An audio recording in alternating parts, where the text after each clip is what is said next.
A Turquia acaba de decidir, através de plebiscito, pelo fim da democracia. Então você me pergunta o que isso tem a ver no Brasil e eu te respondo, tem muita coisa. A Turquia nada mais é do que uma receita de bolo para o que está acontecendo no Brasil hoje, porque alguns anos atrás a mídia turca foi utilizada para causar um grande conflito popular e um presidente dos Estados Unidos, apesar de cidadão turco, conseguiu ganhar na Turquia. A partir do momento que os Estados Unidos tomou completamente o poder na Turquia, eles começaram a modificar o sistema de ensino na Turquia. Por incrível que pareça, são os Estados Unidos, que muita gente acha que são contra o Islã, que fizeram o islamismo crescer na Turquia.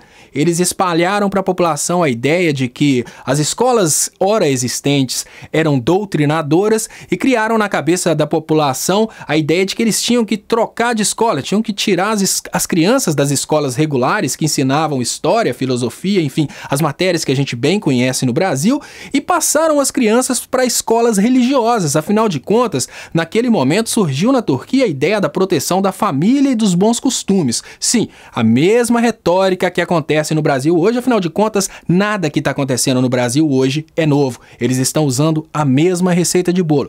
Mas continuando o caso, então, aquela geração que cresceu em escolas religiosas, que cresceu escutando que bandido bom é bandido morto e que todo o resto da Turquia era impuro, porque afinal de contas só dentro da Turquia o Islã era levado a sério, ela cresceu com a ideia de que ela tinha que ser completamente fiel a esse presidente que está no poder há muito tempo na Turquia, mas ninguém sabe disso, afinal de contas ele não é contra os Estados Unidos e a nossa sociedade costuma chamar de ditador somente presidentes de países que não estão vendendo tudo que tem para os Estados Unidos. Mas então, continuando a conversa, como que o processo evoluiu? Hoje, os cidadãos turcos já não são mais os mesmos de 15, 20 anos atrás. A gente tem uma nova geração que não teve acesso a informações como tivemos guerra uns anos para trás, informações do tipo guerras matam, informações do tipo interação entre povos é coisa importante.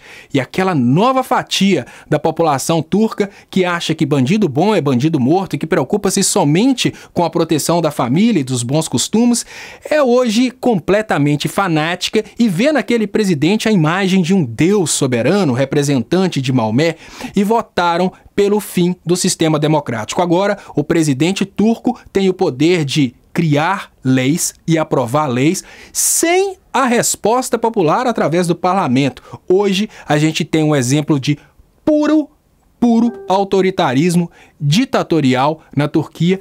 E é exatamente o que vai acontecer no Brasil se a gente não ficar muito esperto, porque da mesma forma em que a Turquia criou o fanatismo religioso para o Islã, o Brasil hoje cria o fanatismo religioso para as igrejas evangélicas. E da mesma forma em que a Turquia criou a ideia de que filosofia, história são matérias doutrinadoras, hoje o fanatismo cristão também já está criando essa ideia de que essas matérias aí são para doutrinar, são matérias impuras. Se a gente não ficar muito esperto, todas as nossas crianças vão parar de ler livros, vão parar de ver ciência e vão confiar apenas na Bíblia.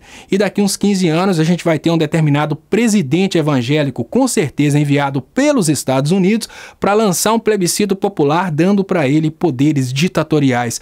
E uma vez que esse plebiscito popular for lançado e que o povo votar a favor desse presidente, que naquela época vai ser com certeza uma espécie de Deus no Brasil, porque o populismo é uma coisa muito fácil de se criar através da televisão, o Brasil vai estar completamente entregue aos Estados Unidos, ou seja lá quem for o país que estiver dominando esse presidente. Muito esperto, pessoal, porque infelizmente as coisas que acontecem no Brasil hoje já se repetiram várias vezes através de outros países por onde se encontrou petróleo.